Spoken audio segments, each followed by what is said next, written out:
Hello and welcome to Study English IELTS Preparation. I'm Margot Politis. Today we'll look at some aspects of discussing a topic, which is something you are expected to do in Part 3 of the IELTS speaking test.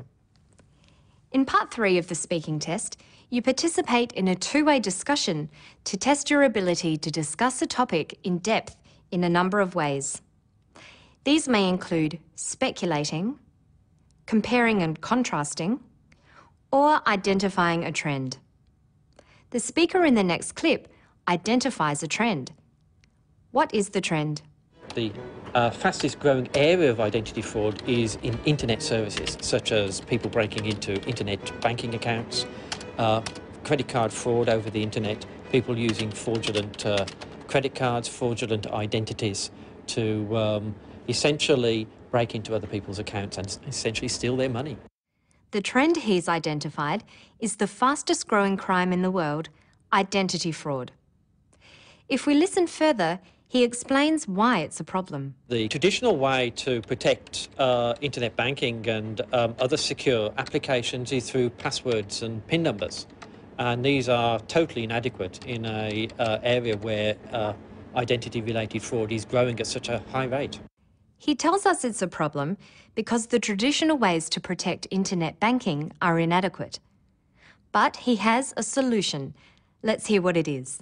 What we've actually developed here is a technology that allows us to analyse a person's voice, a person that is actually sitting at their computer screen, accessing a secure website. We're able to analyse their voice in order to confirm that they actually are who they say they are. Big Bird. Congratulations, you have been successfully verified. His solution is to use technology which produces a voice signature. He demonstrated 3 of the language functions which are used to assess your communication skills. He identified the issue, that identity fraud is a problem, and then explained why it's a problem. The 3rd language function was providing a solution. He talked about what could be done to prevent identity fraud.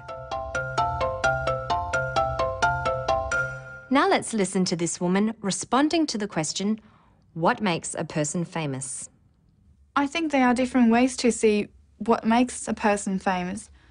One is the publicity and the marketing around a person. But I don't think that's the real, honest way to be famous. I think if I have to choose, I'd rather be famous for being honest, for being kind, and for trying to help and solve conflicts or problems in the world, instead of being on the cover of a magazine. So, my characteristic for a famous person, I will go for honesty and kindness. She shows that she understands the question by incorporating it into her response at the start. By repeating the question, she is clarifying the topic. I think there are different ways to see what makes a person famous. The question is designed to see if you can identify. She identifies what she believes makes a person famous: publicity and marketing. She uses the listing word one to make this clear and to logically link her first sentence with the next. I think there are different ways to see what makes a person famous. One is the publicity and the marketing around a person. Having identified what makes someone famous, she then shows that she doesn't agree with this idea. The disagreement is expressed through the word but, and she logically continues by saying why she disagrees. One is the publicity and the marketing around a person. But I don't think that's the real, honest way to be famous. She develops and expands her ideas further by justifying her opinion, advising her listener by using the conditional if I have to choose. She then expresses her preference by using a modal, I'd rather. I think if I have to choose, I'd rather be famous for being honest, for being kind, and for trying to help and solve conflicts or problems in the world. She contrasts her idea of what she believes a person should be famous for with the idea she suggested originally. She links these two ideas appropriately using instead of. I'd rather be famous for being honest, for being kind, and for trying to help and solve conflicts or problems in the world, instead of being on the cover of a magazine. She rounds off her answer by summarising concisely her idea of what makes a person famous.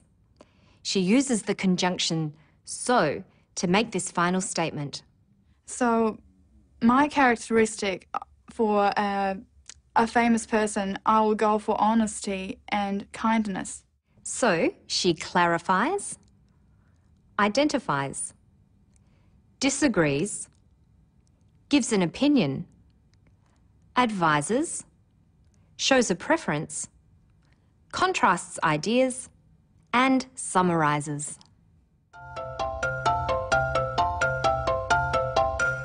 In order to respond fully, appropriately, and coherently, there is a number of skills you need. You should be able to quickly recognise what the question is asking.